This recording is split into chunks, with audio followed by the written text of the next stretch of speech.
अ, भारतीय योग संस्थान की इस प्रातःकालीन योग उत्सव में आप सबका स्वागत है। यह केशव पार्क जयपुर के द्वारा संचालित है। आदरणीय अखिलेश सक्सेना साहब हमारे प्रांतीय संगठन मंत्री हैं राजस्थान के। मैं आपका स्वागत करता हूं सक्सेना साहब। हम कुछ सप्ताहों के पश्चात मिल रहे हैं। पहले आपका लगातार चले, सबको बड़ा लाभ हुआ। सत्र में आपके हवाले करता हूँ और बाकी साहब अब आपकी ओर। धन्यवाद खत्री साहब। सभी साधकों को मेरा प्रणाम। पिछले कुछ संडेज में हम लोग नहीं मिल पाए, कुछ अन्य व्यस्तताएं थी, लेकिन आशा है कि आप लोग अपनी साधना लगातार कर रहे हैं और जितनी भी चर्चा हुई है उसको आपने अपने जीवन में उतारने का प्रयास किया होगा और उसका लाभ भी आपको शायद मिलना शुरू हुआ होगा। जैसा कि आप सब लोग जानते हैं कि आज हमारे जीवन में इतनी व्यस्तता है, इतने प्रेशर हैं, इतने स्ट्रेसेज हैं कि हम ना चाहते हुए भी इनके कुप्रभाव में आ जाते हैं। हम लोग सुबह ज्यादातर लोग अपना जीवन उठकर अपने नित्य प्रतिदिन की क्रियाओं में व्यस्त हो जाते हैं और बहुत कम लोग अपने जीवन को इस प्रकार मैनेज करते हैं कि सारे लाइफ के जो फैक्टर्स हैं वो बैलेंस रहें। आप सब लोग बहुत भाग्यशाली हैं कि अपना समय आप योगा मेडिटेशन के लिए निकालते हैं, लेकिन अभी भी हमारे भारत की अधिकांश जनसंख्या अपने लाइफ स्टाइल को मैनेज करने में असफल रही है और उसी का कुप्रभाव है कि आज की डेट में भारत के अंदर विभिन्न प्रकार की बीमारियां जैसे डायबिटीज, ब्लड प्रेशर, हार्ट की बीमारियां बहुत बहुतायत में जो है बढ़ती जा रही है। मैंने पिछले कुछ सेशंस में चर्चा की थी डायबिटीज के बारे में, क्योंकि मैंने ये देखा कि डायबिटीज आज की डेट में एक ऐसा रोग बन चुका है जो हम में से प्रत्येक घर में किसी ना किसी एक प्राणी को अवश्य मिलता है। आप जिससे भी आप बात कर रहे हैं उनमें से हर तीसरा आदमी ऐसा लगेगा कि उसके घर में या उसको डायबिटीज की बीमारी है। और डायबिटीज एक ऐसी बीमारी है जो बहुत सारी बीमारियों का कारण है और सबसे खतरनाक बीमारियों में काउंट होती है, जिसकी वजह से हमारे शरीर के जो दूसरे अंग हैं वो बहुत बुरी तरह से प्रभावित होते हैं। तो मैंने अपनी चर्चा में ये सोचा कि हम लोग जब डायबिटीज से परेशान हो जाते हैं या हमारे किसी परिवार के सदस्य को डायबिटीज हो जाती है, हम डॉक्टर के पास जाते हैं। डॉक्टर बिना कुछ सुने हुए, बिना किसी चीज की चर्चा किए हुए आपको जो है दवाइयां देना शुरू कर देता है और आप अपने दैनिक जीवन में दवाइयों को एक पार्ट मान लेते हैं। आप सुबह शाम दवाइयां खाते हैं और सोचते हैं कि मेरा जीवन इसी प्रकार चलता रहेगा, लेकिन नहीं, शायद इससे भी अलग हम कुछ कर सकते हैं।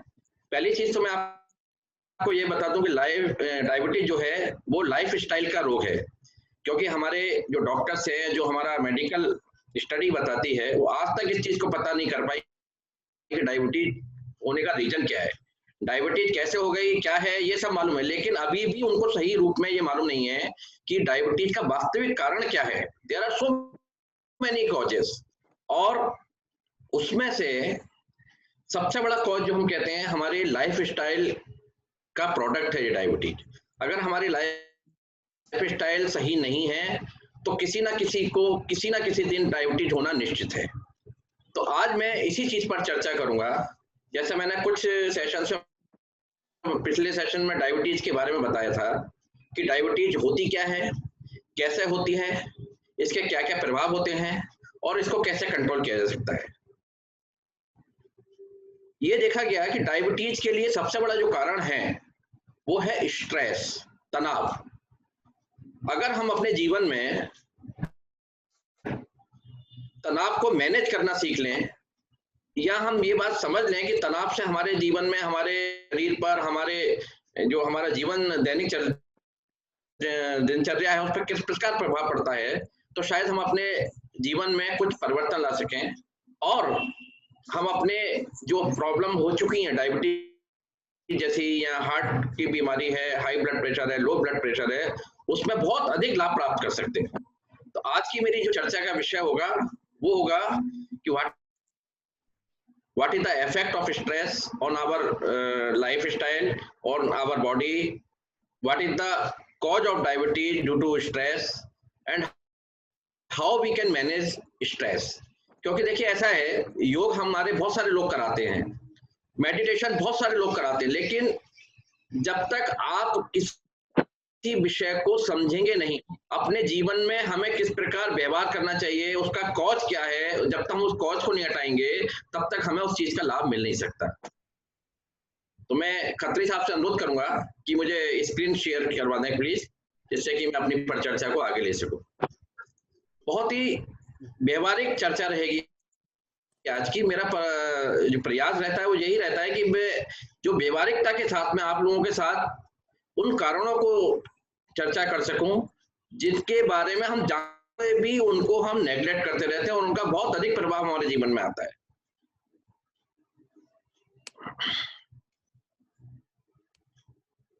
आप कर सकते हैं।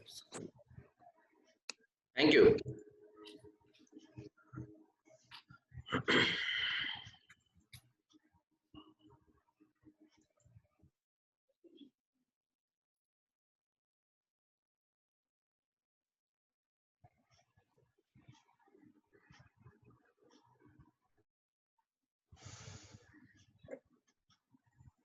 हाँ, मेरा दिखाई दे रहा है आपको? स्क्रीन दिख रही है जी। स्क्रीन दिख रही है, थैंक यू। देखिए, आप सब लोगों ने सुना होगा कि भाई मेरे को बीपी की प्रॉब्लम है, बहुत सारे लोगों को हार्ट की प्रॉब्लम होती है, बहुत सारे लोगों को लो बीपी की प्रॉब्लम होती है। ये सारे रीजन है किस चीज के, जो हम ज्यादातर लोग जानते हैं, जैसे हाई कोलेस्ट्रॉल होता है, हाई ट्राइग्लिसराइड्स होता है, लो एचडीएल कोलेस्ट्रॉल होते हैं, हाई बीपी इन सब का कारण बनता है, हाई ब्लड शुगर हमारे हार्ट के बीमारी का कारण है, स्मोकिंग है हमारे हार्ट की बीमारी का कारण, अल्कोहल है, ओवरवेट है, स्ट्रेस है। लेकिन इन सब में जो सबसे बड़ा कारण है हमारे हार्ट के लिए या हमारे डायबिटीज के लिए, वो है सबसे बड़ा स्ट्रेस। अगर हम अपने स्ट्रेस को मैनेज करना सीख जाएं तो हम बहुत सारी चीजों को कंट्रोल कर सकते हैं, क्योंकि स्ट्रेस की वजह से ही ओवर ईटिंग होती है, स्ट्रेस की वजह से एनेक्सिटी होती है, स्ट्रेस की वजह अपने बॉडी को कंट्रोल नहीं कर पाते, बहुत सारी एक्टिविटी ऐसी करते हैं जो अल्कोहल स्ट्रेस की वजह से पीना शुरू कर देता है आदमी। जब आदमी स्ट्रेस में होता है तो स्मोकिंग शुरू कर देता है, जब आदमी स्ट्रेस में होता है तो ज्यादा खाना खाना शुरू कर देता है। इन सबका बाई प्रोडक्ट क्या होता है, हमारी बॉडी के अंदर कोलेस्ट्रॉल होना जमा शुरू हो जाता है, ट्राइग्लिसराइड इकट्ठा होना शुरू हो जाता है और अन्य तरह की बीमारियां आ जाती है। अब हम बात करेंगे कि सिंपली बोल रहे हैं कि स्ट्रेस को मैनेज करने का तरीका क्या है। अगर हम लोग एक्सरसाइज करते हैं, वॉकिंग करते हैं, योगा को एडॉप्ट करते हैं, फाइबर से युक्त खाना खाते हैं, एंटीऑक्सीडेंट्स को हम यूज करते हैं, तो इन सब बीमारियों में हमें लाभ मिलता है। लेकिन सबसे बड़ा लाभ हमें कब मिलेगा, जब हम अपने स्ट्रेस को मैनेज करना सीख जाएंगे।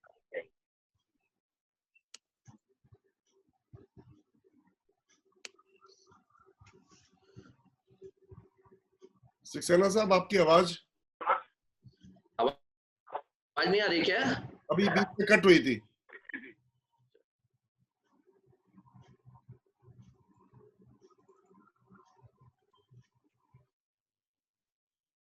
अभी नहीं आ रही।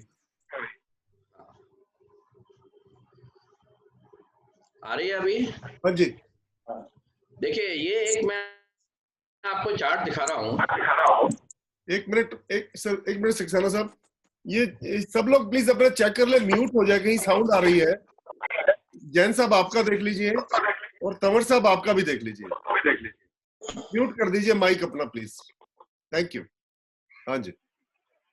मैंने आपको जो बताया कि जो आपके हार्ट की बीमारी है या डायबिटीज की बीमारी है, वो किस प्रकार से आप कंट्रोल कर सकते हैं। सबसे पहली चीज तो आती है आपके अंदर हैबिट्स एंड बिहेवियर।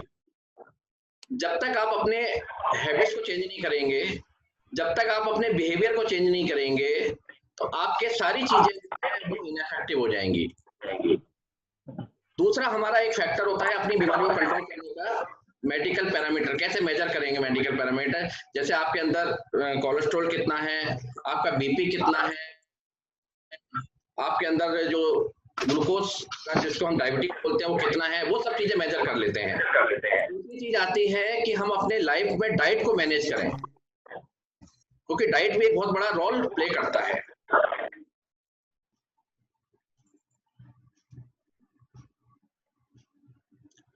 मैंने जैसा कि आपको बताया कि आपको स्ट्रेस और लाइफ स्टाइल से रिलेटेड जो बीमारियां होती हैं वो कौन कौन सी होती हैं, जैसे हाई ब्लड प्रेशर है, हार्ट अटैक है, एंजिना है।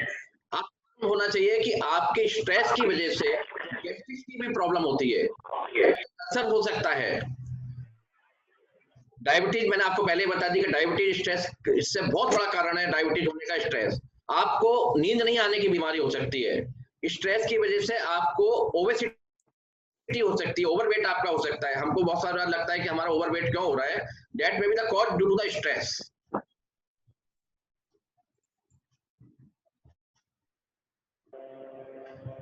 एनेक्सिटी हमारी हो सकती है स्ट्रेस की वजह से, डिप्रेशन हो सकता है हमारे स्ट्रेस की वजह से, हमारे सिर में दर्द होना शुरू हो सकता है, ब्रोंकाइल अस्थमा हो सकता है हमारे शरीर में, फोबिया हो सकता है, खांसी जुकाम रह सकता है स्ट्रेस की वजह से, एक आईबीएस रोज होता है, डायरिया, जिसमें आपको ऐसा लगता है कि हमेशा आपको स्टूल डिस्चार्ज करने के लिए मन करेगा जब भी आप कुछ खाएंगे। ये सब चीजें स्ट्रेस का कारण है और ये साइंटिफिकली प्रूव हो चुका है।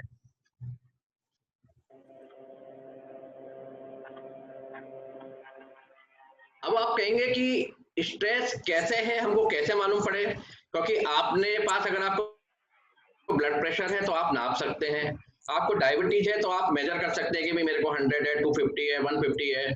आपको और किसी तरह की बीमारी उसको नाप सकते हैं, लेकिन आप स्ट्रेस को नापने का कोई तरीका नहीं है, कोई यूनिट अभी तक नहीं बनी स्ट्रेस को कि भाई कितने किलो है, कितने एमएम है, कितने सेंटीमीटर है। स्ट्रेस नापने का कोई मेजरमेंट हमारे पास में नहीं है, लेकिन हमारे शरीर में, हमारे व्यवहार में कुछ सिम्टम्स ऐसे होते हैं जिससे कि हम पता लगा स्ट्रेस। जैसे कोई आदमी स्ट्रेस में होता है तो वो स्मोकिंग करना शुरू कर देता है। आपने अक्सर सुना होगा कि जब भी आदमी टेंशन में आता है वो स्मोकिंग शुरू कर देता है। अगर जो स्मोकिंग नहीं करता, बहुत सारे आदमी आजकल गुटखा तंबाकू खाना शुरू कर देते हैं, बहुत सारे लोग एल्कोहल पीना शुरू कर देते हैं, शराब पीना शुरू कर देते हैं स्ट्रेस की वजह से। इरिटेबल बिहेवियर हो जाता है, चिड़चिड़ापन हो जाता है, इल टेम्पर हो जाते हैं, बहुत जल्दी क्रोधित हो जाते हैं, स्लीपलेस होती है, आपको रात को नींद नहीं आती, आप लेटते जरूर हैं लेकिन आपको नींद नहीं आती, आपको डरावने बुरे सपने आते हैं, एग्रेशन हो जाता है, आप बहुत ज्यादा आक्रामक रूप करने लगते हैं, आपकी क्रिएटिविटी जो है वो रिड्यूस हो जाती है, आप जो काम करते हैं उसका आउटकम जो है वो कम हो जाता है, आप गलतियां करना शुरू कर देते हैं अपने जीवन में, आपकी बात करने का तरीका चेंज हो जाता है, आपके हथेलियों में पसीना आना शुरू हो जाता है, एनेक्सिटी बढ़ जाती है। तो ये सारे अगर लक्षण हमको दिखाई दे रहे हैं तो हमें सोचना चाहिए कि we are suffering from stress. या सामने वाला कोई आदमी को अगर आपको लगता है कि ये सब चीजें हो रही हैं तो कहीं ना कहीं उसके पीछे एक कारण है, वो है स्ट्रेस का बढ़ना।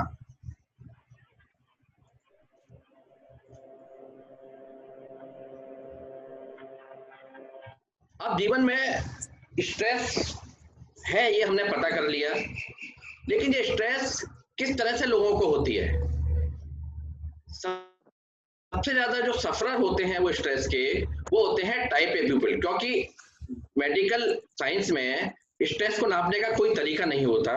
तो मेडिकल साइंस ने एक डेफिनेशन दे दी कि स्ट्रेस किसको ज्यादा है उसको हम कैसे आइडेंटिफाई करेंगे, तो उनको मेडिकल साइंस में कहा जाता है टाइप ए पीपल। वो क्या होते हैं? टाइप ए पीपल क्या होते हैं? हार्ड ड्राइविंग होते हैं, जिनको स्ट्रेस होने के सबसे ज्यादा चांसेस हैं। वो कौन से होते हैं? हार्ड ड्राइविंग पीपल होते हैं, जो हर चीज को पूरी तरीके से करना चाहते हैं, वो हमेशा कॉम्पिटिटिव रहते हैं, हमेशा दूसरों से कंपटीशन करते हैं। ये सारे फैक्टर्स हैं जो आपको स्ट्रेस प्रोड्यूस करना, स्ट्रेस डेवलप करने के कारण है सारे।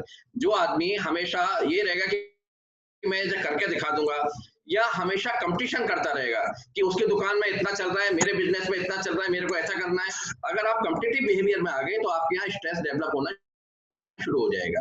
एग्रेसिव हो जाना, जो आदमी बहुत ज्यादा एग्रेसिव होता है वो हमेशा स्ट्रेस से सफर करेगा।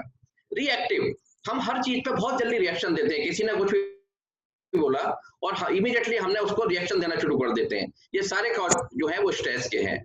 ओवर पंचुअल, अब आपने बहुत सारे लोगों को देखा होगा कि वो बहुत ज्यादा ओवर पंचुअलिटी होना बहुत अच्छी बात है, लेकिन over punctuality is the cause of the stress. अगर वो 1 मिनट भी इधर हो गया तो उसके अंदर दिमाग में स्ट्रेस आ जाता है। आपने बहुत सारे लोगों को देखा होगा कि मैं तो 1 मिनट भी नहीं हो, बहुत अच्छी बात है, लेकिन over punctual is the cause of the stress also. Dominating people, कुछ लोगों को ये लगता है कि जो मैं हूं या जो मैं कह रहा हूं वही सही है। लोगों को स्ट्रेस होना लाजमी है। जो आदमी अपने लाइफ में डोमिनेटिंग नेचर का होता है उसके अंदर स्ट्रेस पैदा हो जाती है।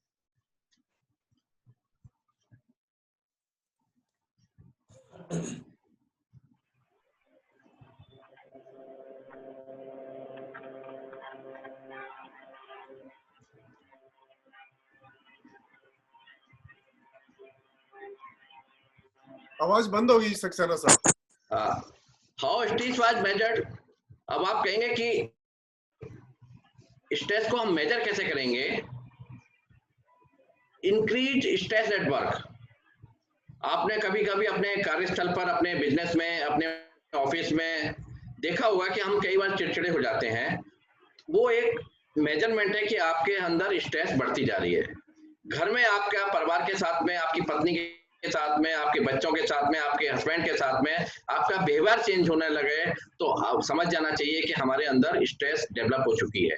दूसरी तरह की स्ट्रेस होती है फाइनेंशियल स्ट्रेस। अगर आपकी फाइनेंशियल पोजीशन अच्छी नहीं है तो this is one of the cause for the stress. या कभी आपके जीवन में, आपके परिवार में, आपके मिलने जाने वालों में कोई ऐसा स्ट्रेसफुल इंसिडेंट हुआ तो डेट में cause U A behavioural stressful behaviour. दूसरी क्या होता है, कई बार हम लोग अपने जीवन में ये चाहते हैं कि जैसा हम सोच रहे हैं, जैसा हम चाह रहे हैं वैसे ही सब होना चाहिए। मेरे बच्चे, मेरी पत्नी, मेरा हस्बैंड, मेरे दोस्त, मेरा बॉस, मेरा सबॉर्डिनेट, मेरा कलीग वैसा ही व्यवहार करे जैसा मैं चाह रहा हूं। और जब वो व्यवहार नहीं होता है तो हम स्ट्रेस में आ जाते हैं। दूसरा, कई बार हमारे पास डिप्रेशन का कारण भी हो जाता है स्ट्रेस की वजह से।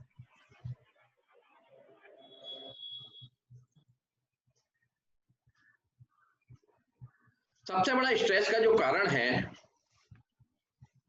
वो होता है आपके समाज में, आपके आसपास व्हाट इज हैपनिंग और व्हाट वी वांट। जैसे मैंने आपको बताया का जो कॉज है वो ये है कि क्या हम चाहते हैं और क्या हो रहा है। मैं ये चाहता हूं कि मेरे घर में मेरा बच्चा सुबह उठकर मेरे पैर छुए। अगर आपका बालक आपके पैर नहीं छू रहा है, आपको जो सम्मान आप एक्सपेक्ट करते हैं वो नहीं मिल रहा है, तो आपके मन में स्ट्रेस पैदा हो जाएगा। आपका अपने कलीग के साथ में कुछ एक्सपेक्टेशन है कि मेरा कलीग मेरे साथ इस तरह व्यवहार करना चाहिए और वो उस तरह व्यवहार नहीं कर रहा तो आप स्ट्रेस में आ जाएंगे। तो सबसे बड़ी रीजन स्ट्रेस का क्या है कि हमने अपने मन में एक धारणा बना रखी है कि ऐसे चीज होनी चाहिए, और जैसे ही उस धारणा के विपरीत या धारणा से कम चीजें होनी शुरू हो जाती हैं, आप स्ट्रेस में आ जाते हैं। अगर हम अपने इस फैक्टर को कंट्रोल कर लें तो हम स्ट्रेस से बच सकते हैं। सबसे बड़ी बात क्या होती है कि हर आदमी का माइंडसेट अलग होता है। कुछ लोग जो बहुत धनी परिवार में पैदा हुए हैं उनका माइंडसेट डिफरेंट होगा। कुछ लोग बिजनेस परिवार में बड़े हुए हैं उनका माइंडसेट अलग होगा। कुछ लोग जिनके परिवार में माता पिता या परिवार के लोग एडमिनिस्ट्रेटिव सर्विसेज में रहे, उनका माइंडसेट अलग होगा। तो हर व्यक्ति का माइंडसेट अलग होता है। उसका माइंडसेट के ऊपर हमारे लालन पालन हुआ है, जो हमारी बैकग्राउंड है, उसका बहुत बड़ा प्रभाव पड़ता है। अब आप जैसे देखेंगे कि आपके घर में कोई पियोन है, उसने एक साइकिल खरीदी और वो आपके पास आया, बड़ा खुश दिखाई दे रहा है। आप पूछेंगे भाई रामू आज क्या बात है, बहुत खुश है? बोले सर मैंने आज एक नई साइकिल खरीदी है, खुश हो जाए। उसी जगह किसी ने जो उससे बेहतर स्थिति में है वो स्कूटर खरीदने से खुश हो जाएगा, और कोई आदमी 50 लाख की कार खरीदने से खुश होगा। फैक्टर तीनों के लिए एक ही है, लेकिन उनकी कैपेबिलिटी अलग अलग है, तो तीनों का जो खुश होने का जो लेवल था वो डिफरेंट था। उसी प्रकार एक आपके घर काम करने वाली बाई का बालक जो है, उसको उसने 5 रुपए की टॉफी दिखाई, बालक बड़ा खुश हो गया। लेकिन हम देखते हैं कुछ परिवारों में 500 रुपए का पिज्जा भी आया तो बच्चे खुश नहीं, बोले पापा जी पिज्जे में क्या मजा ही नहीं आ रहा। तो इस प्रकार क्या होता है, हर एक का माइंडसेट अपना अलग अलग होता है। हमको ये एक्सेप्ट करना चाहिए लाइफ में कि सामने वाला जो है वो किस स्थिति में, परिस्थितियों में उसका डेवलपमेंट हुआ है, किस परिस्थिति में बड़ा है, उसका माइंडसेट उसी प्रकार होगा। हम उसके माइंडसेट को अपने इच्छाओं के अनुसार चेंज नहीं कर सकते। दूसरी बात, आपको स्ट्रेस कम करने के लिए अपने आप को समय के अनुसार बदलना होगा। जैसे पुराने समय में हमारे घर में जो नई बहुएं आती थी, वो घूंघट भी करती थी, सुबह शाम फादर मदर को पैर भी छुआ करती थी। लेकिन आज की नई युवा पीढ़ी जो कंप्यूटर से पढ़ के आ रही है, जो जॉब करने जा रही है, अगर आप उससे ये एक्सपेक्ट करते हैं कि वो साड़ी पहने या आपके सुबह शाम आपकी सेवा करे, वो पॉसिबल नहीं है। और जब आप अपने मन में ये धारणा बना के चलेंगे कि मेरा सामने वाला, मेरी बहू, मेरी जो भी बच्चे हैं वो मेरे हिसाब से काम करें, तो नेचुरली वैसा होगा नहीं और आप हमेशा स्ट्रेस में रहेंगे। इसलिए ये बहुत जरूरी है कि हमें समय के अनुसार अपने आप को परिवर्तन करना चाहिए। तीसरा मैंने आपको बताया, अंडरस्टैंड अदर्स माइंडसेट। हमें दूसरे के माइंडसेट को समझना आना चाहिए, पढ़ना आना चाहिए कि भाई सामने वाले का माइंडसेट क्या है। किसी को भगवान की पूजा करना अच्छा लगता है, किसी को नहीं लगता। तो ये जरूरी नहीं कि जो व्यक्ति भगवान की पूजा नहीं कर रहा वो गलत है। तो हमको अपने अपने माइंडसेट को हिसाब से दूसरे के माइंडसेट को डोमिनेट नहीं करना चाहिए। परिवार में अगर 6 लोग हैं तो 6 का माइंडसेट अलग हो सकता है, हमें उस सच्चाई को स्वीकार करना चाहिए।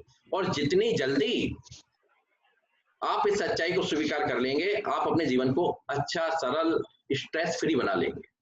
गिव एंड टेक, हमेशा जो है समाज में कुछ प्रयास करना चाहिए कि मैं किसी की मदद कर सकूं। अगर आप किसी से एक्सपेक्टेशन करते हैं लेने की, तो हमें देने की आदत भी डालनी पड़ेगी। और जब हम देना सीख जाते हैं तो हमें बड़ी खुशी होती है। आज हमारे जो साधक हैं भारतीय योग संस्थान के, जब वो सुबह 6 बजे 5 बजे पार्कों में फ्री ऑफ कॉस्ट योगा कराने जाते हैं, तो जो सेटिस्फेक्शन मिलता है लाइफ में, वो इतना अधिक होता है, वो इतना आनंदित करता है, प्रफुल्लित करता है कि उसकी कोई कीमत नहीं हो सकती। तो लाइफ में हमेशा गिव, देने की आदत डालिए। जितनी आपकी कैपेबिलिटी है, जितनी आपकी कैपेसिटी है, उतना समाज में दीजिए। सबसे पहले परिवार के लोगों की मदद करिए, उसके बाद अपने आसपास के लोगों की मदद करिए, उसके बाद समाज में जाके मदद करने का प्रयास करिए। जब आप देना सीख जाएंगे तो आपके जीवन में प्रसन्नता आनी शुरू हो जाएगी और आप स्ट्रेस फ्री हो जाएंगे। उसके बाद आता है अपनी डिजायर्स को। स्ट्रेस का सबसे बड़ा कारण होता है कि हमारी डिजायर्स बढ़ती जा रही है। आज आप देखें कि हमारे पुराने जमाने के जो हमारे पेरेंट्स थे या हमारे जो ग्रैंड पेरेंट्स थे, वो ज्यादा खुश रहते थे क्योंकि उनकी इच्छाएं बहुत कम होती थी। उनकी इच्छाओं का एक लिमिटेशंस होता था। लेकिन आज क्या हो गया है कि आज हमारी इच्छाएं अनियंत्रित हो गई हैं। आज हम एक गाड़ी खरीदते हैं, कुछ महीनों बाद, कुछ सालों बाद हमारा फिर इच्छा जागृत हो जाती है कि नहीं भाई 50 लाख की नहीं, हम 70 लाख की गाड़ी खरीदेंगे। और जब तक आपकी ये इच्छाएं बढ़ती जाए, इच्छा होना अच्छी बात है, लेकिन it should be control desire, क्योंकि ऐसी इच्छाओं से कोई फायदा नहीं जो आपके मन में स्ट्रेस पैदा करे। जब आपके मन में इच्छाएं पैदा होगी तो आप उसी डायरेक्शन में काम करते रहेंगे। आप हर समय पैसा कमाने की खोज में रहेंगे। आप उस समय केवल अपनी इच्छाओं को पूरा करने के लिए, अपने जीवन को लगातार खपाते रहेंगे और उसका बाई प्रोडक्ट क्या होगा कि आपके जीवन में स्ट्रेस पैदा हो जाएगा।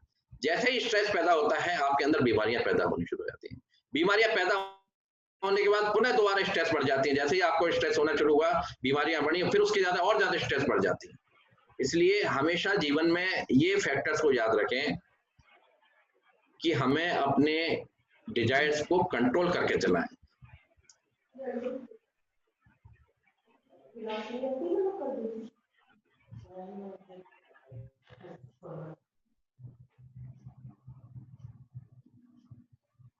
अब आप सोचेंगे कि ये सब चीजें हो रही हैं, लेकिन इसके अलावा भी बहुत सारी चीजें होती हैं जो हमें जीवन में स्ट्रेस पैदा करती हैं। जैसे ओवरलोड्स है।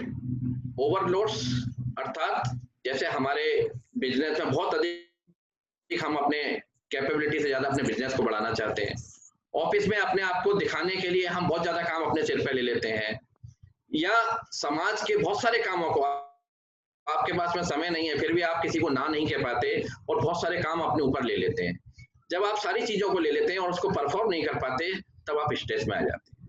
तो सबसे बड़ी चीज है कि हमें ओवरलोड्स नहीं करना अपने आप को बैलेंस करना है। पैसा बहुत जरूरी है लाइफ में। पैसे के बिना आप अपने जीवन को नहीं चला सकते।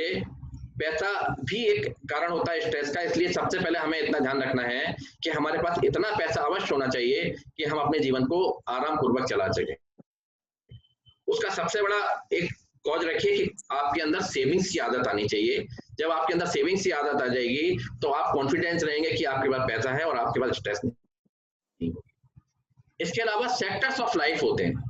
लाइफ के सेक्टर क्या है? आपकी एक पर्सनल लाइफ है, आपकी एक फैमिली लाइफ है, आपकी सोशल लाइफ है, आपकी प्रोफेशनल लाइफ है। इन सब लाइफ को हमें बैलेंस करना आना चाहिए। आपने कुछ लोगों को देखा होगा कि वो लोग बिजनेस में इतने ज्यादा व्यस्त हो जाते हैं कि ना तो वो परिवार का ध्यान रखते, ना उनका सोशल टच होता, ना वो अपने हेल्थ का ध्यान रखते, ना अपने वो बच्चों के कैरियर का ध्यान रखते। वो बिजनेस में पैसा कमाने में लगे रहते। लेकिन एक दिन क्या होता है कि वो सारे कारण जो हैं वो स्ट्रेस के फैक्टर बनते हैं। जब आपके एक सेक्टर तो आपकी लाइफ का अच्छा चल रहा है लेकिन बाकी सेक्टर आपके बिगड़ जाते हैं, और जैसे ही वो आपको बिगड़ना शुरू हो जाते हैं आप स्ट्रेस में आ जाते हैं। इसलिए जीवन में हमेशा याद रखिए कि एक बैलेंसिंग लाइफ होना चाहिए। हमारे जीवन के सारे फैक्टर, जितने भी सेक्टर्स हैं हमारी लाइफ के, उनको सबको बैलेंस करना चाहिए। हमें बिजनेस में भी बैलेंस करना चाहिए, हमें परिवार के लिए भी समय देना चाहिए, हमें समाज के लिए भी समय देना चाहिए, हमें अपने स्वयं के लिए भी समय देना चाहिए। तो अगर हमने अपने आप लाइफ में के सेक्टर्स को बैलेंस करना सीख लिया तो हम एक बहुत ही स्मूथ और हैप्पीफुल लाइफ जी सकते हैं। दूसरी बात होती है कि स्ट्रेस के और भी बहुत सारे कारण होते हैं, जैसे कि हमारे बात करने का जो तरीका होता है। हम आपस में, हम अपने कार्यस्थल पर, हम अपने परिवार में, अपने कलीग से जब हम बात करते हैं तो बहुत सारे बात करने का तरीका इतना खराब होता है कि उससे चीजें बिगड़ने लगती हैं। तो हमें ये भी सोचना चाहिए कि हम जिस प्रकार बात कर रहे हैं, हमारा जो व्यवहार है, बात करने का तरीका है, क्या वो ऐसा तो नहीं जो हमें रिलेशंस को खराब करने के लिए का कारण रहता हो। क्योंकि जैसे ही रिलेशन खराब होता है, अगर आपने अपनी वाइफ से, अपने हस्बैंड से तरीके से बात नहीं की, कोई नुकसान हो गया और आपने उसको इमीडिएटली उसको डिस्करेज करना शुरू कर दिया, उसको इंसल्ट करना शुरू कर दिया, तो धीरे धीरे परिवार में माहौल खराब हो जाएगा और आपके स्ट्रेस का एक कारण बन जाएगा। ऑफिस में आपके सबॉर्डिनेट को आपने इंसल्टिंग वे में डांट दिया, धीरे धीरे उसका बिहेवियर आपके प्रति चेंज हो जाएगा। जब वो अच्छी तरह काम नहीं करेगा, आपके हिसाब से काम नहीं करेगा, तो आप स्ट्रेस में आना शुरू हो जाएंगे। तो हमें अपने जीवन में ये भी देखना चाहिए कि हम अपने बात करने का तरीका क्या होना चाहिए। एक लाइफ में सबसे बड़ा फैक्टर है, अगर आप स्ट्रेस फ्री रहना चाहते हैं, स्पिरिचुअलिटी, आध्यात्मिकता। मैं ये आपको बिल्कुल क्लियर करना चाहूंगा कि आध्यात्मिकता का अर्थ कभी भी धार्मिकता नहीं है। आप बिना धार्मिक हुए भी आध्यात्मिक हो सकते हैं। इसका कारण ये नहीं है कि मैं कोई घंटी बजाने के लिए बोल रहा हूं या मैं आपको डेली भगवान का मंदिर, मैं आपको कह रहा हूं कि आप अपने जीवन में आध्यात्मिकता लेके आइए, किसी भी धर्म का पालन करिए, और लेकिन उस सर्वशक्तिमान ईश्वर पे विश्वास करना चलिए। आप आडंबर मत करिए, लेकिन उसके ऊपर विश्वास करके चलिए। आप जब ऊपर के वाले के ऊपर विश्वास करना शुरू कर देते हैं तो आपके जीवन में बहुत सारी परेशानियां स्वतः आप सॉल्व करना सीख जाते हैं।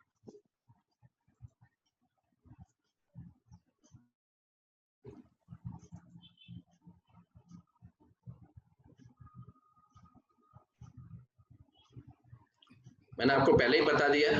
तो ओवरलोड्स क्या हो जाते हैं कि आपका टाइम बहुत ज्यादा आप दूसरी चीजों में व्यस्त करना शुरू कर देते हैं, आपकी रिक्वायरमेंट बहुत सारी बढ़नी शुरू हो जाती है, आपके शरीर में अगर बीमारी है तो ये भी एक ओवरलोड का कारण है, वर्क है, दूसरे परिवार के फैक्टर्स हैं, ये सब ओवरलोड के कारण होते हैं।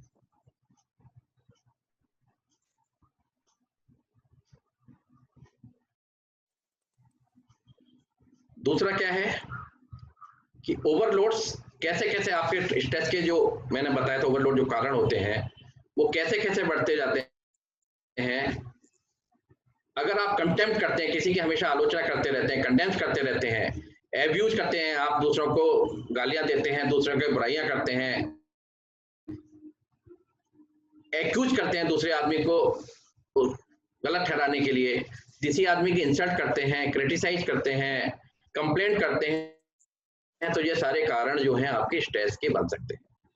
लेकिन जब आप किसी चीज को शेयर करना शुरू कर लेते हैं, एक्सेप्ट करना शुरू कर लेते हैं, तो आप स्ट्रेस फ्री होना शुरू हो जाते हैं।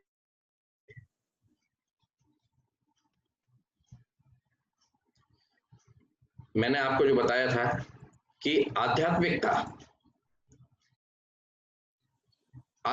क्या होती है, ये हमारे बहुत सारे फैक्टर्स हैं जो ग्रीन सेगमेंट आपको दिखाई दे रहे हैं, हमें अपने जीवन में इनको बढ़ाना है, और जो लाल सेक्टर दिखाई दे रहे हैं इनको अपने जीवन में कम करना है। इसी को आध्यात्मिकता बोलते हैं। जैसे हमें संतोष करना सीखना चाहिए। मैंने यम नियम में भी आपको ये चीज बताई थी कि संतोष एक पार्ट है हमारे नियम का। अगर आप संतोष करना सीख गए तो आपके जीवन में स्ट्रेस बहुत कम हो जाएगा। आप सहनशीलता का आपके अंदर अगर आचरण आ गया तो आपके अंदर स्ट्रेस बहुत कम। आपको हम अक्सर लोग रिएक्ट कर देते हैं, किसी ने जरा सा कुछ आपकी मर्जी के बिना बोला और आप रिएक्ट करना शुरू हो जाते हैं। नहीं, आप जीवन में सच्चाई को स्वीकार करना सीखिए। आप ये मानना सीखिए कि सामने वाले का आपके अनुसार व्यवहार होना इम्पॉसिबल है। तीसरा, लोगों को माफ करना सीखिए। देखिए, जीवन में हर किसी से गलती होती है, तो अपने अंदर ये गुण लेके आइए कि सामने वाले को माफ करें, चाहे वो आपके परिवार का व्यक्ति हो। इवन आप अपने आप को भी माफ करना सीखिए कि अगर आपसे भी कोई गलती होती है तो उसको अपने मन के साथ लगाकर मत रखिए, क्योंकि जब तक आप माफ करना नहीं सीखेंगे आप अपने मन से स्ट्रेस को नहीं हटा सकते। आपसे कोई गलती हो गई, आप पूरा दिन उसी के साथ में लगे हुए, ये हो गया, कोई बात नहीं, गलती हो गई, उसको रिपीट ना करें और उसको माफ करना है, अपने आप को माफ कर लें। किसी सामने वाले से गलती हो गई, उसको माफ करने की कोशिश करें। प्रेम, समाज में, परिवार में प्रेम को बढ़ाना सीखें। हर एक के साथ कोशिश करें कि आप उसके साथ अच्छा व्यवहार करें, उसके साथ प्रेम का व्यवहार करें। नम्रता हमारे जीवन में होनी चाहिए। अगर आप अपने जीवन में नम्रता का इन्वॉल्वमेंट कर लेते हैं तो आपकी बहुत सारी प्रॉब्लम्स अपने आप दूर हो जाती है। अगर आपका व्यवहार नम्र है, लोग आपसे प्यार करेंगे, आपकी प्रशंसा करेंगे, लोग आपके पास आना चाहेंगे, आपसे जुड़ना चाहेंगे, और जब आपके पास में इस तरह का माहौल होगा तो आप अंदर से स्वस्फूर्ति प्रसन्नता महसूस करेंगे और धीरे धीरे स्ट्रेस आपकी दूर होती जाएगी। मित्रता का व्यवहार भी होना चाहिए। हमें समाज में आप अकेले नहीं रह सकते, इसलिए अच्छे लोगों के साथ, अच्छे व्यक्तियों के साथ में, अच्छे ग्रुप के साथ में हमें मित्रता भी रखनी चाहिए। सबसे बड़ी चीज दूसरी में आता है आपका शांति और कम बोलना। हम में से बहुत सारे लोगों को देखा होगा कि आप अक्सर पूरा दिन सुबह से लेकर रात तक कुछ ना कुछ बोलते रहते हैं। कभी भी उनको आप देखेंगे कि वो शांत होकर नहीं बैठते। लेकिन अगर आपको अपने जीवन में अच्छाई लानी है, स्ट्रेस फ्री जीवन करना है, तो अपने आप को कुछ समय के लिए शांत करना सीखिए। जैसे प्रतिदिन आप सुबह मेडिटेशन में बैठते हैं, 15 से 20 मिनट बैठिए। एक दिन निश्चित करिए कि आप 3 से 4 घंटे नहीं बोलेंगे। अपने आप के बारे में सोचिए कि मेरा जीवन कैसे चल रहा है, मेरे जीवन का जो पथ है वो सही रास्ते पर जा रहा है, मुझे क्या करना है, अपने बारे में सोचना शुरू करिए। जब आप ऐसा धीरे धीरे अपने जीवन में आदत डाल देंगे तो आप देखिए आपके मन में कितनी शांति आएगी, आप एकदम स्ट्रेस फ्री हो जाएंगे। तीसरी चीज है वर्तमान में जीना सीखिए। हमें से अक्सर क्या होता है कि हम भविष्य के बारे में और भूतकाल के बारे में ज्यादा सोचते हैं, वर्तमान के बारे में नहीं सोचते। देखिए, जो भूतकाल में हुआ वो हो गया, उसका कोई अब मायने नहीं रखते, या भविष्य में क्या होने वाला है उसके बारे में सोच सोच कर परेशान होने से भी कोई फायदा नहीं। आप आज का जो जीवन है, आज आपके पास में जो है, उसको जीना सीखिए। हम में से अक्सर ज़्यादातर लोग भविष्य के लिए अपने काम को करते रहते हैं और आज जो हमारे पास है, उसका ना तो हम आनंद लेते हैं, ना उसको हम जीना सीख पाते हैं। अगर आप वर्तमान में जीना सीख जाते हैं, तो आपका प्रतिदिन, हर दिन आपके जीवन का सर्वश्रेष्ठ दिन हो जाता है। इसलिए जीवन में हमेशा जो प्रेज़ेंट है, उसको जिए। जो आपको भगवान ने दे रखा है, उसका आनंद लीजिए। भविष्य के लिए प्रयास अवश्य करिए, लेकिन भविष्य के बारे में ही केवल सोचने से लाइफ नहीं चल सकती। या भूतकाल में जो आपके साथ घटना हो गई, उसको केवल अपने शरीर के साथ, अपने मन के साथ चिपकाए रहने से, अपने जीवन को चलाने से कोई लाभ नहीं होने वाला। जो हो गया उसको भूल जाइए और जो भविष्य में आने वाला है, उसके बारे में ज़्यादा चिंता मत करिए और आज आपके पास जो आपका सर्वश्रेष्ठ दिन है, उसको जीना सीखिए। परिवर्तन को स्वीकार करना सीखिए। जीवन में परिवर्तन हमेशा आएगा, ये प्रकृति का नियम है, उसको स्वीकार करिए। और जितनी जल्दी आप अपने जीवन में इस बात को स्वीकार कर लेंगे कि परिवर्तन हो सकता है, परिवर्तन अनअवॉइडेबल होता है, उतनी ही आप अपने जीवन को सुंदर और स्ट्रेस फ्री बना देंगे। लेकिन हमें आपको क्या-क्या काम नहीं करने हैं, वो भी ध्यान रखना है। देखिए, सबसे बड़ी चीज़ है कि तुलना, जो कंपटीशन हो रहा है ना, ये सबसे बड़ा स्ट्रेस का कारण है। अपने आप को दूसरे से तुलना मत करिए। भगवान ने आपको सर्वश्रेष्ठ बनाया है। आप ये मान के चलिए कि मैं इस दुनिया का सर्वश्रेष्ठ प्राणी हूँ। मैं, भगवान ने जो भी मुझे दिया है, मेरे लिए सबसे अच्छा दिया है। कभी भी गुलाब और कमल की तुलना नहीं हो सकती। गुलाब के अपने गुण होते हैं, कमल के अपने गुण होते हैं। उसी प्रकार हर व्यक्ति जो होता है, वो अपने आप में एक संपूर्ण व्यक्ति होता है। आप कभी भी दूसरे आदमी से तुलना मत करिए। जो गुण आपके अंदर है, हो सकता है कि वो दूसरे में ना हो, या जो दूसरे में है वो हमारे अंदर। भगवान ने सोच समझ के हर एक प्राणी को अपने अनुसार पूर्ण प्राणी बनाया हुआ है। दूसरी बात है क्रोध। क्रोध हमारे लिए बहुत बड़ा कारण होता है, हमारे जीवन में बीमारियों के लिए, हमारे स्ट्रेस के लिए, और हमारे सब तरह की जो प्रॉब्लम होती है, वो क्रोध बहुत सारे जीवन का कारण है। ईर्ष्या, ईर्ष्या नहीं होनी चाहिए। ईर्ष्या भी हमारे स्ट्रेस का कारण है।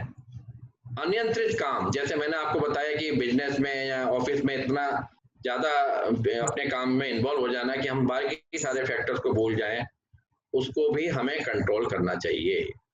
प्रतिस्पर्धा, प्रतिस्पर्धा में भी आज आदमी परेशान है कि वो, इसके पास एक कार हो गई तो मेरे पास में 2 होना चाहिए, उसकी एक फैक्ट्री हो गई, मेरे पास 2 फैक्ट्री होनी चाहिए।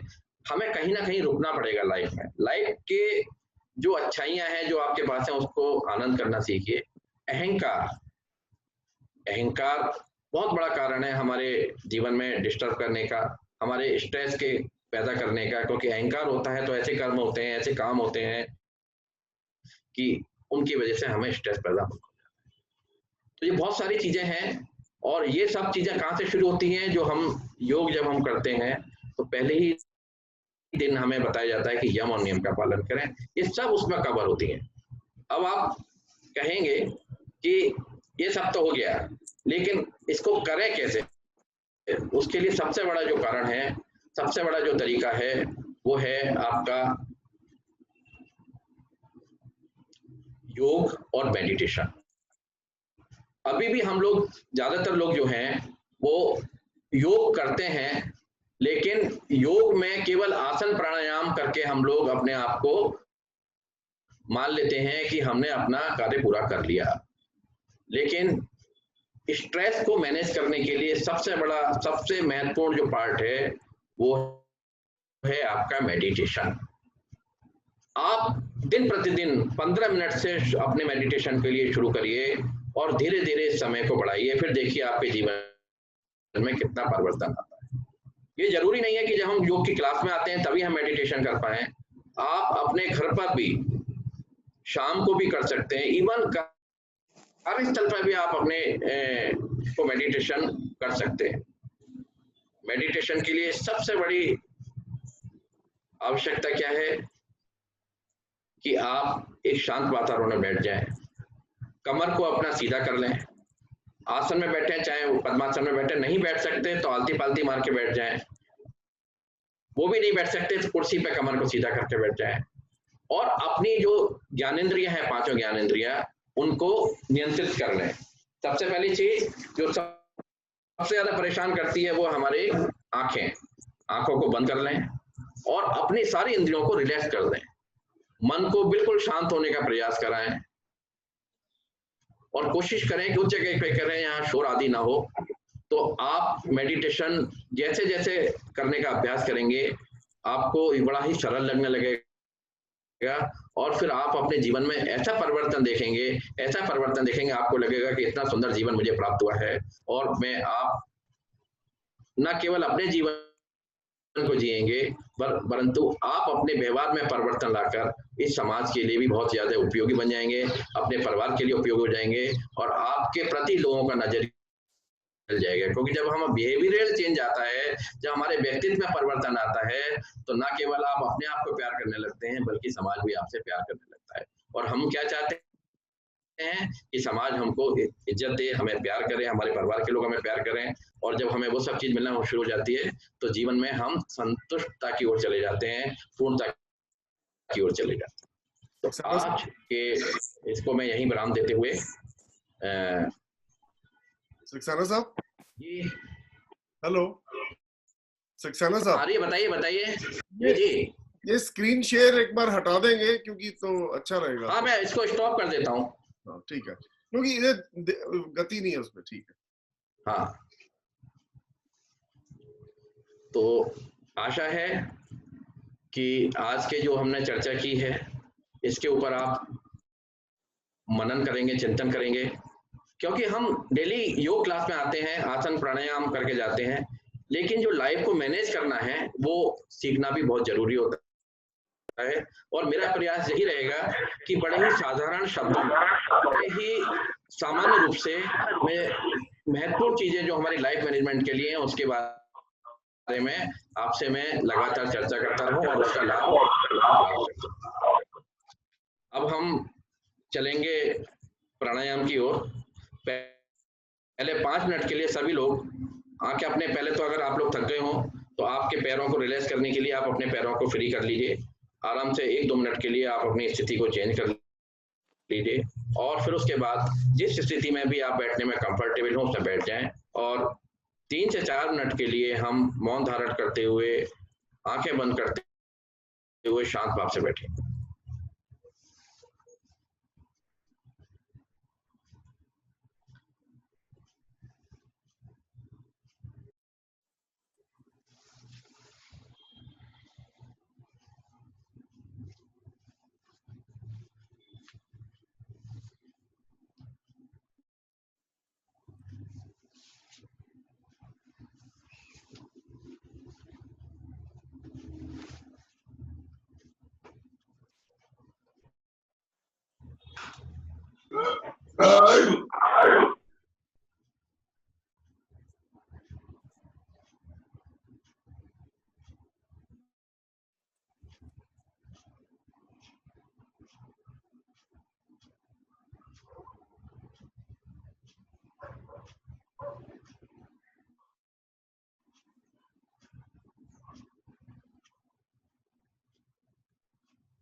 आंखें कोमलता से बंद,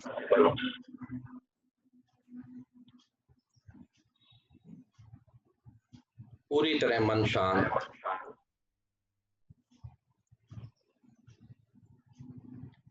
गहरी और लंबी श्वास का अभ्यास करेंगे। आनंद पूर्वक श्वास ग्रहण लें और प्रयास पूर्वक श्वास को खाली करें। प्रयास इतना होना चाहिए कि आप की नाभि लीड मूल के साथ में लग जाए।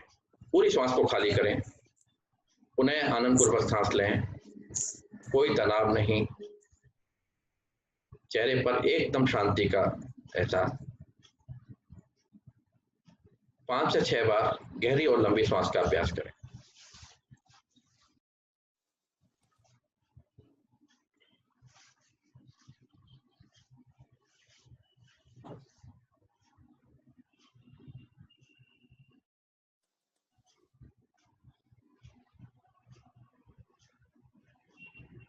जीवन का आधार गहरी और लंबी सांस।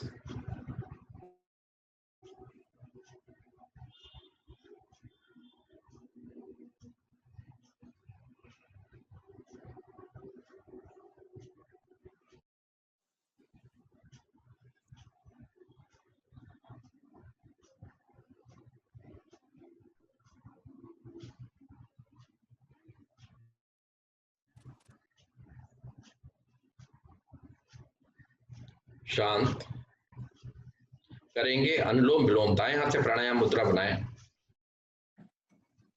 अंगूठे से दाएं नथने को बंद करें। बाएं नथने से आराम से बिना किसी जल्दी के गहरे लंबे सांस को अंदर भरें। अनामिका से बाएं नथने को बंद करें। दाएं नथने से सांस को खाली करें। इसी क्रिया को दाईं नासिका से दोहराएं और बाएं नथने से सांस को खाली करें। पूरा ध्यान केवल आपकी सांसों पर, आंखें कोमलता से बंद। अनुलोम विलोम।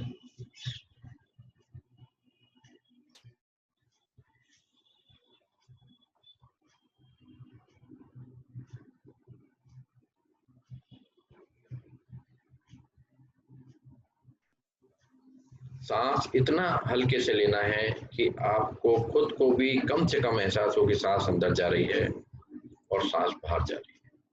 एकदम कोमलता से, बिल्कुल शांत भाव से।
अनुलोम विलोम प्राणायाम से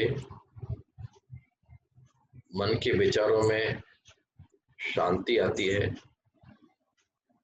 आपके स्ट्रेस को कम करती है, बैलेंस आता है आपकी लाइफ में। जिनको हाई बीपी की प्रॉब्लम है उनको बहुत लाभ होता है। जिनको एनेक्सिटी है, बहुत ज्यादा उद्वेलित रहते हैं, उनको बहुत अधिक लाभ मिलता है।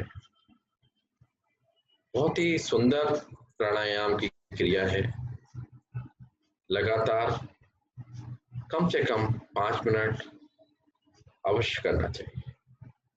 जैसे जैसे आपका अभ्यास बढ़ता जाए, समय को बढ़ाते जाएं। जैसे जैसे आपका समय बढ़ेगा, इसके लाभ की जो इंटेंसिटी है, इसके लाभ की जो प्रामाणिकता है, वो धीरे धीरे बढ़ती जाएगी और आप इस प्राणायाम को करने के पश्चात गहरे आनंद में, गहरी शांति में अनुभव करेंगे। अपने ध्यान को केवल अपने प्राणायाम में केंद्रित करें। बाकी सभी चीजों से अपने मन को, अपने विचारों को हटा दें। ना कि अपने मोबाइल पर ध्यान दें, ना आप स्क्रीन पर ध्यान दें, केवल अपनी सांसों पर ध्यान दें और लगातार करते रहें अनुलोम।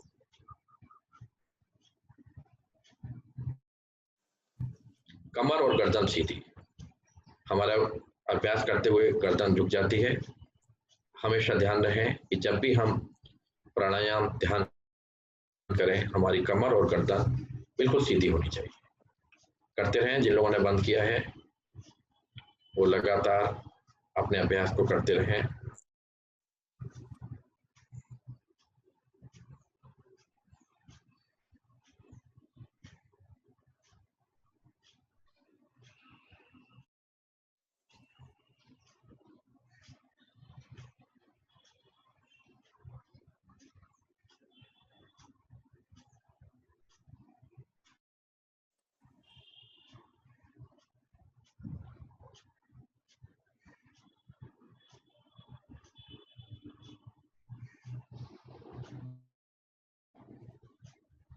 बाई नासिका से श्वास को बाहर खाली करते हुए प्राणायाम को विराम देंगे और आंखें बंद रखते हुए कुछ क्षण शांत बैठेंगे।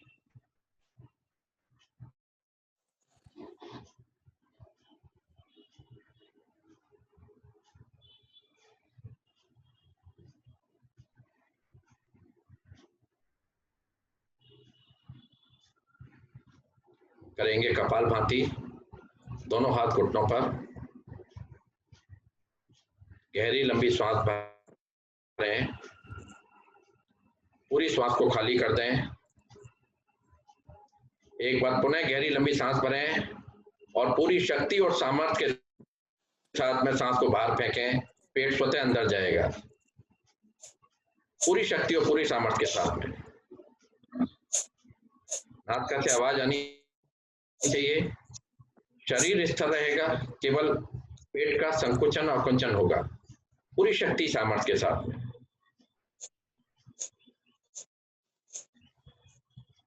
एक सेकंड में एक आवृत्ति नए साधक 1 मिनट में 40 से 50 आवृत्ति करें।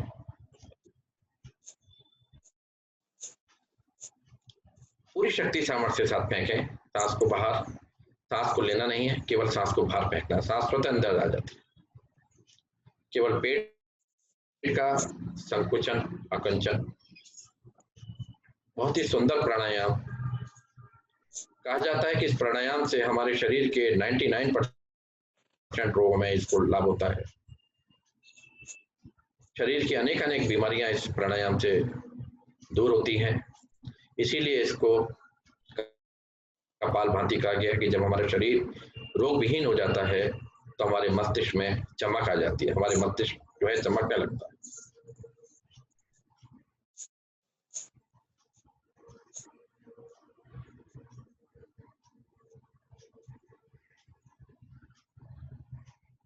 साठ आवृत्तियों के बाद में एक बार रुकेंगे।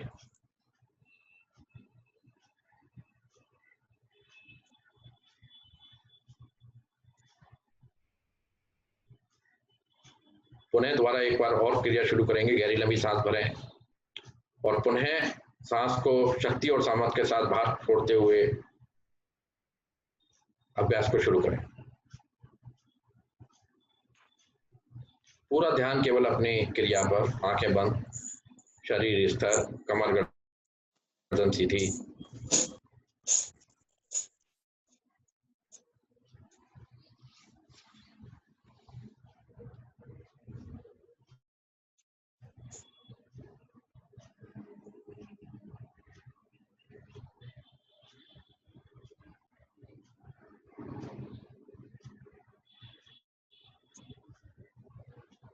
जिन लोगों को हृदय की परेशानी हो, जिनका बाईपास सर्जरी हुई हो, जिनके स्टेंट पड़े हुए हैं, वो इस प्राणायाम को नहीं करें, बाकी सभी कर सकते हैं। और जिन साधकों को अस्थमा की प्रॉब्लम है वो बिना कुंभक के इस प्राणायाम को कर सकते हैं। जिनको अस्थमा की प्रॉब्लम है वो कुंभक ना लगाएं।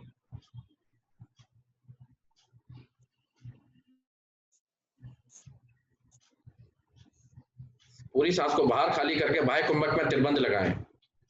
पूरी सांस को बाहर खाली करके बाह्य कुंभक में त्रिबंध लगाएं। कुछ समय रुकें। एक एक करके तीनों बंद खोलें। गहरी सांस भरें, अंत्य कुंभक में त्रिबंध लगाएं। कुछ क्षण रुकें और एक एक करके तीनों बंद खोलकर शांत भाव से मन में आंखें बंद कर बैठे। जब हम बंद लगाते हैं तो जो ऊर्जा हमें प्राप्त होती है उसका ऊर्ध्वाधर पथ ऊपर की तरफ जाती है। और हमारा पर्पज भी क्या है कि हमारी ऊर्जा सहस्त्रार चक्र तक हमारे पहुंचे। तो इसलिए बंद साधना में बहुत महत्वपूर्ण स्थान रखते हैं। किसी दिन चर्चा करेंगे किस प्रकार के बंद होते हैं, कितने प्रकार के होते हैं, किस प्रकार लगाना चाहिए, क्या लाभ होते हैं। तो इसलिए हमारे शिक्षकों को भी ध्यान रखना है कि बंद के बारे में भी हम अपने साधकों को बताते रहे। अभी ऋतु परिवर्तन हो रहा है, हल्का सा शीत आना शुरू हुआ है। आज हम करेंगे भस्त्रिका। बहुत ही सुंदर प्राणायाम, बहुत ही सुंदर। दाएं हाथ से प्राणायाम मुद्रा बनाएं, बाईं नासिका को बंद करें, दाईं नासिका से पूरी शक्ति और सामर्थ्य के साथ 15 बार सांस को लेंगे और छोड़ेंगे, सांस को लेंगे छोड़ेंगे पूरी शक्ति और सामर्थ्य के साथ में। और हृदय रोग वाले ये प्राणायाम नहीं करेंगे, जिनको हृदय की कोई बीमारी, कमर गर्दन सीधी, खत्री साहब गर्दन सीधी, पूरी शक्ति सामर्थ्य से 15 बार दाईं नासिका से सांस को छोड़ेंगे, बाहर अंदर लेंगे। अब आज पूरी शक्ति पूरी सामर्थ्य पूरी शक्ति के साथ शुरू करें। जो लोग नहीं कर पा रहे हैं शुरू करें। बाकी सारे लोग अगर जिनको हृदय की बीमारी है या कुछ और प्रॉब्लम है वो अपना अनुलोम विलोम कर सकते हैं, लेकिन सभी साधक भस्त्रिका को करें।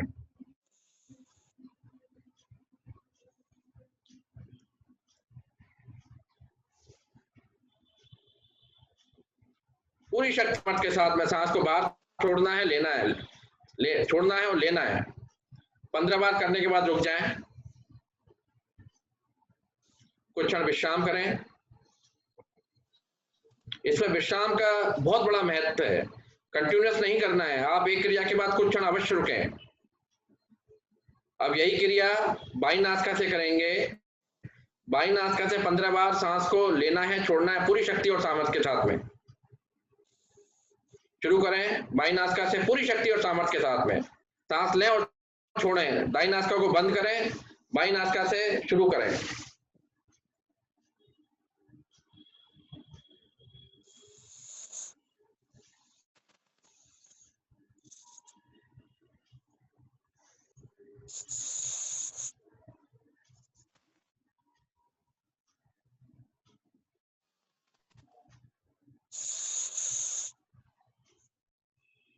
पूरी शक्ति सामर्थ्य के साथ आवाज आनी चाहिए जब आप सांस को बाहर छोड़ें और लें।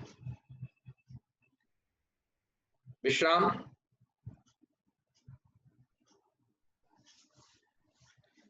इस प्राणायाम में 4 चरण होते हैं, लेकिन आज मैं 3 चरण कराऊंगा क्योंकि पहला दिन है और आवृत्ति भी मैं आज कम करा रहा हूं। अब आप पुनः प्राणायाम मुद्रा बना लें। दाईं नासिका से 20 बार सांस को लेंगे और बाईं नासिका से छोड़ेंगे। दाएं से लेंगे, बाएं को छोड़ेंगे और बाएं से लेंगे, दाएं से छोड़ेंगे। जिस प्रकार अनुलोम विलोम करते हैं, लेकिन इसमें पूरी शक्ति और सामर्थ्य करना है। पूरी शक्ति सामर्थ्य सांस लीजिए और छोड़िए। 20 बार इस क्रिया को करिए।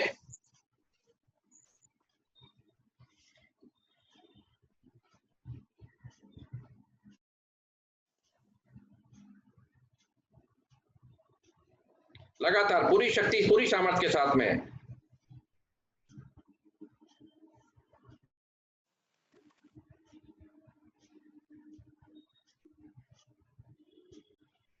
एक नासिका से लेना है, दूसरी नासिका से सांस को छोड़ना है, लेकिन शक्ति और सामर्थ्य के साथ। पूरी जितनी शक्ति सामर्थ्य से आप कर सकते हैं उसको करिए।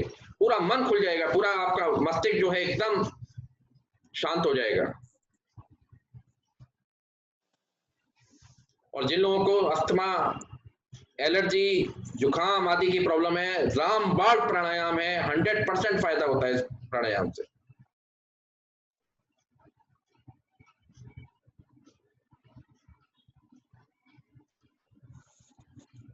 बीज क्रिया करने के बाद रुकें, दाईं नासिका से खाली करते हुए कुछ क्षण विश्राम करें।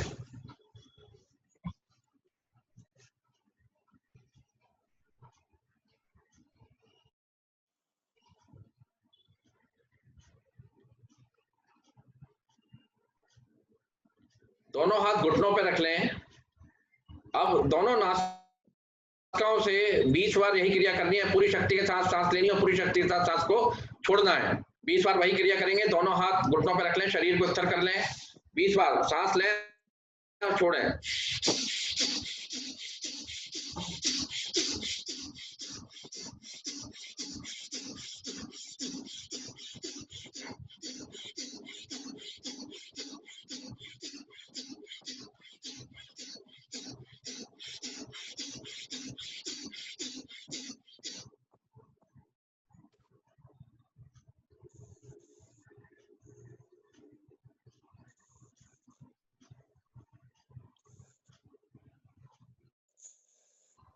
बीच आवृत्ति के बाद पूरी सांस को बाहर खाली करते हुए बाह्य कुंभक में त्रिबंध लगाएं।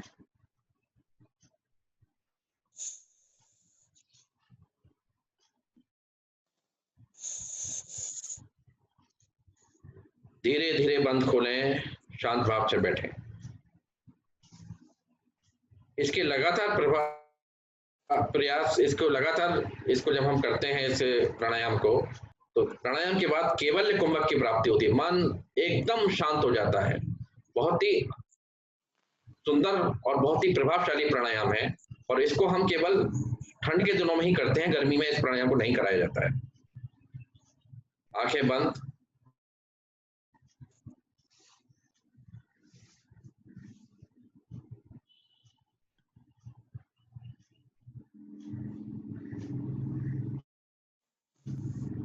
चलते हैं ध्यान की ओर। 5 से 7 मिनट का ध्यान करेंगे।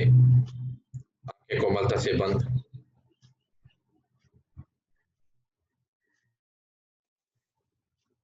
मन शांत, कमर गर्दन सीधी।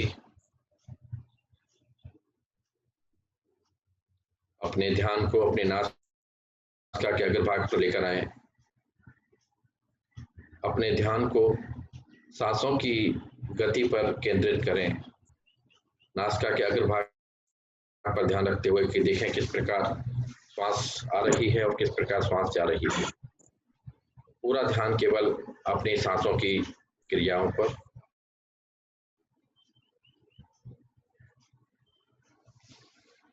पूरा ध्यान केवल सांसों पर।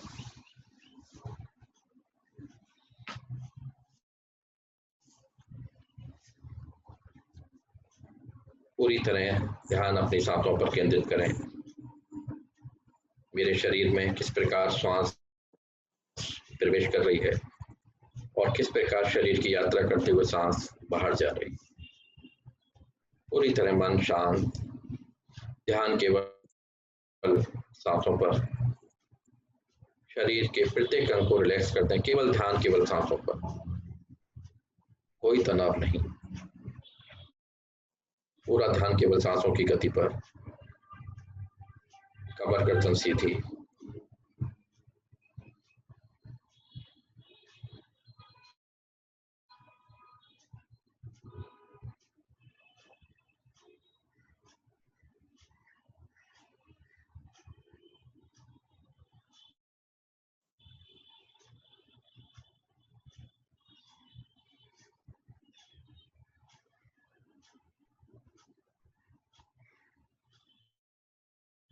पूरा ध्यान केवल सांसों की गतियों पर।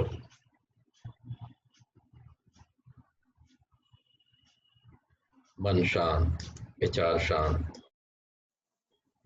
मन की चंचलता पूरी तरह से समाप्त होती हुई। अपने ध्यान को अपनी दोनों बाहों के मध्य में आज्ञा चक्र पर लेकर आए। आज्ञा चक्र पर एक कल्पना करें, एक ज्योति बिंदु प्रज्वलित होता हुआ। आपकी दोनों बाहों के मध्य में एक ज्योति बिंदु प्रज्वलित होता हुआ, एक ज्योति प्रज्वलित होती हुई। उस ज्योति के मध्य में अपने ध्यान को केंद्रित करें।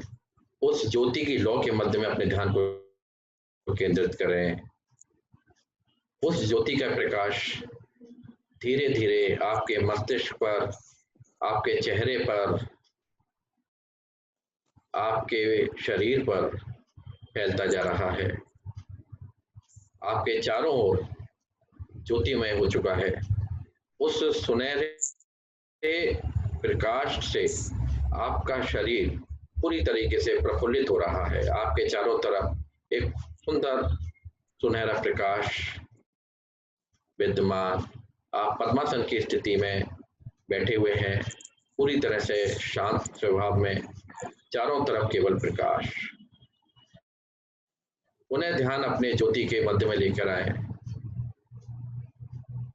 आपके इष्ट देव उस ज्योति से प्रकट होते हुए आपके आज्ञा चक्र के मध्य में, आपके इष्ट देव प्रकट होते हुए उन इष्ट देव के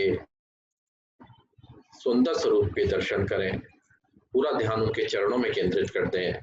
उनके सुंदर स्वरूप में पूरे ध्यान को केंद्रित करते हैं। उनके सुंदर स्वरूप को मन की आंखों से निहारें। उनके एक एक सुंदरता को मन की आंखों से ग्रहण करें। पूरी तरीके से प्रकाश में केवल आपके इष्ट देव आपके मध्य में विराजमान, उस इष्ट देव के सुंदर स्वरूप को मन की आंखों से ग्रहण करें, उनको प्रणाम करें, उनका आशीर्वाद ग्रहण करें। उस ज्योति, उस भव्य ज्योति, उस महान ज्योति के मध्य में आपके इष्ट देव आपको दर्शन देने के लिए विचार विराजमान है। उनके सुंदर स्वरूप के दर्शन करते हुए उनसे आशीर्वाद प्राप्त करें, उनके चरणों में अपने मन को, अपने विचारों को समर्पित कर दीजिए। उस दिव्य स्वरूप भगवान के दर्शन को अपने अंदर ग्रहण करें। चारों तरफ केवल और केवल शांत और सुंदर प्रकाश, मध्य में आप पद्मासन में बैठे हुए हैं। प्रभु आपके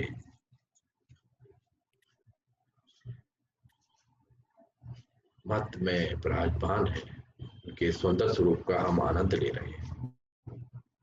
आपके आज्ञा चक्र पर आपके इष्ट देव, आपके प्रभु आपको दर्शन देने के लिए खुद उपस्थित, सुंदर स्वरूप के दर्शन करें। महसूस करें कि उनके दर्शन से, उनके प्रभाव से, उनके आशीर्वाद से आपके शरीर के सारे रोग दूर हो चुके हैं। आपका शरीर एकदम हल्का होता जा रहा है, आपके विचार शून्य होते जा रहे हैं। आप और केवल आपके इष्ट देव मौजूद हैं। दुनिया में सारी चीजें धीरे धीरे दूर होती जा रही, मन पूरी तरह से शांत होता जा रहा है।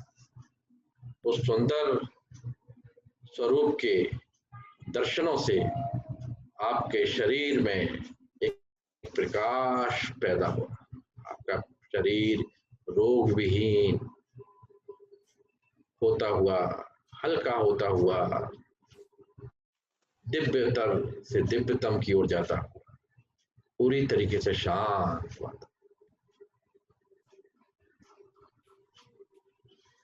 इसी अवस्था में 11 बार प्रभु को स्मरण करते हुए ओम का उच्चारण करेंगे।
पांच बार मानसिक जाप।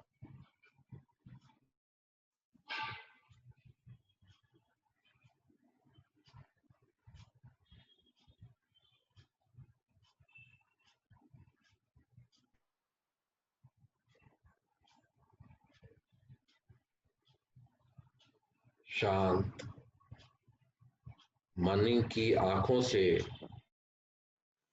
उस हमारे देव को प्रणाम करते हुए उनको उनके देवलोक के लिए विदा करेंगे और प्रभु से प्रार्थना करेंगे, हे प्रभु, मुझे अपना आशीर्वाद इसी प्रकार देते रहें, मेरे जीवन को सुंदर बनाएं, मुझे समाज के लिए उपयोगी बनाएं, मेरा जीवन, मेरा शरीर, मेरे सारे धन दौलत अच्छे कार्यों में लगें और मैं अपने जीवन को सुंदर और आपके चरणों में इसी प्रकार व्यतीत करता रहूं और प्रभु को विदा करें।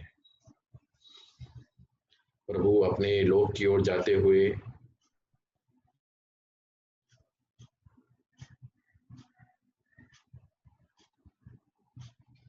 अपने दोनों हाथों को हथेलियों को रगड़ें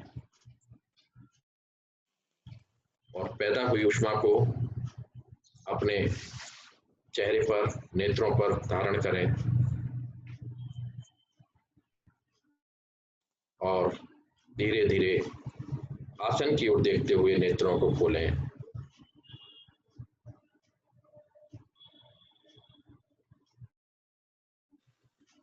मैं अपनी वाणी को यहीं विराम देते हुए खत्री साहब से अनुरोध करूंगा कि हमारे बीच बाबूलाल जी मौजूद हैं, प्रधान हमारे, आज की प्रार्थना और शांति पाठ के द्वारा आज के सेशन का समापन के लिए उनसे अनुरोध करें। धन्यवाद, आपका दिन बहुत सुंदर।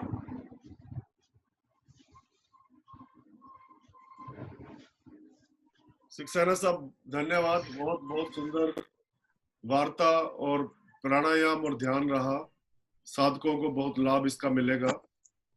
आपका बहुत बहुत धन्यवाद, आपने हमें समय निकाला और आगे भी आप हमें इस प्रकार लाभान्वित करते रहेंगे, ऐसी मुझे पूरा विश्वास है। बाबूलाल जी शर्मा, आपका स्वागत है।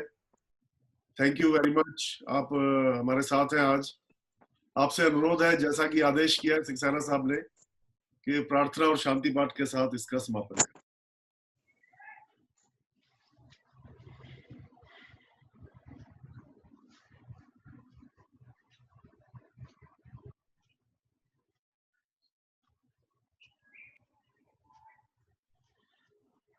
आप थोड़ा म्यूट अनम्यूट करिए अपने आप को, बाबूलाल जी अनम्यूट कर लीजिए। हाँ अब आई, आवाज आ रही है? हाँ अब आ रही है। ठीक। हाँ, पीठ गर्दन सीधी, आंखें कोमलता से बंद, दोनों हाथ ज्ञान मुद्रा में। एक बार ओम की लंबी ध्वनि, उसके बाद प्रार्थना। नासिका श्वास भरें और लंबी ओम की ध्वनि करें।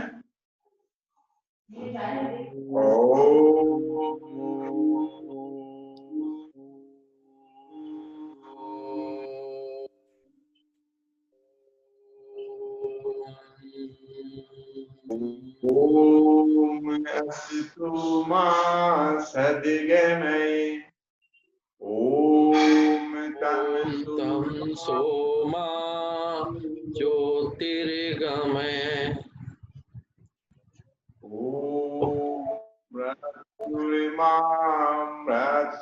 गमय, सर्वेषां स्वस्तिर्भवतु, सर्वेषां शान्तिर्भवतु, सर्वेषां मङ्गलं भवतु, सर्वेषां पूर्णं भवतु, लोकाः समस्ताः सुखिनो भवन्तु, सर्वे भवन्तु सुखिनः, सर्वे सन्तु निरामयाः, सर्वे भद्राणि पश्यन्तु, मा कश्चित् दुःखभाग् भवेत्। ॐ त्र्यम्बकं यजामहे सुगन्धिं पुष्टिवर्धनम्, उर्वारुकमिव बन्धनान् मृत्युर्मुक्षीयमामृतात्।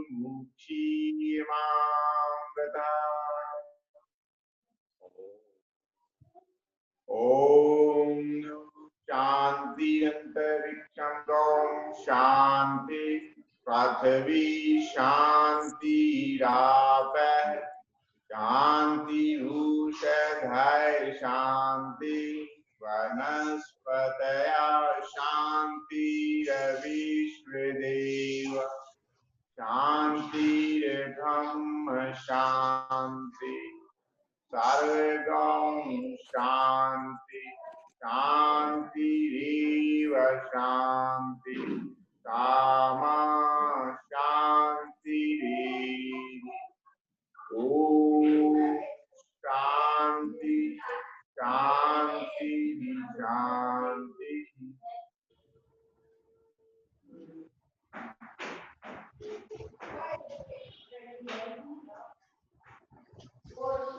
दोनों हाथों की हथेलियों को हल्का सा आंखों को लगाते हुए धीरे धीरे वापस आएंगे।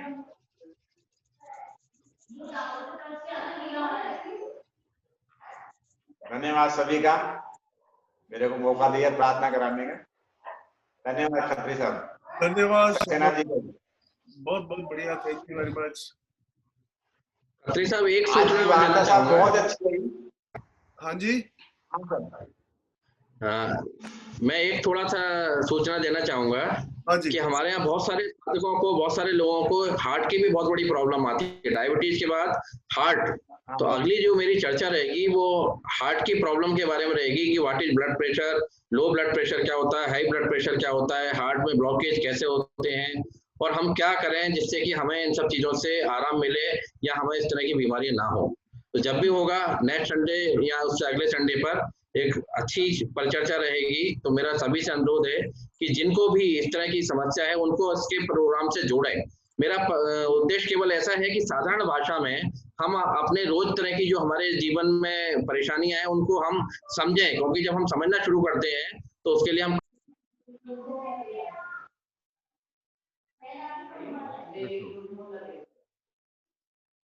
डिस्कनेक्ट हो गए, वो पता नहीं क्या हुआ।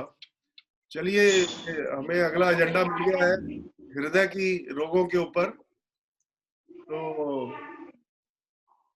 धन्यवाद सब लोगों का, समय हो गया है काफी, सभा को समाप्त करते हैं। Thank you very much. सबका दिन शुभ हो और सबका सप्ताह शुभ हो। धन्यवाद। धन्यवाद साहब, धन्यवाद।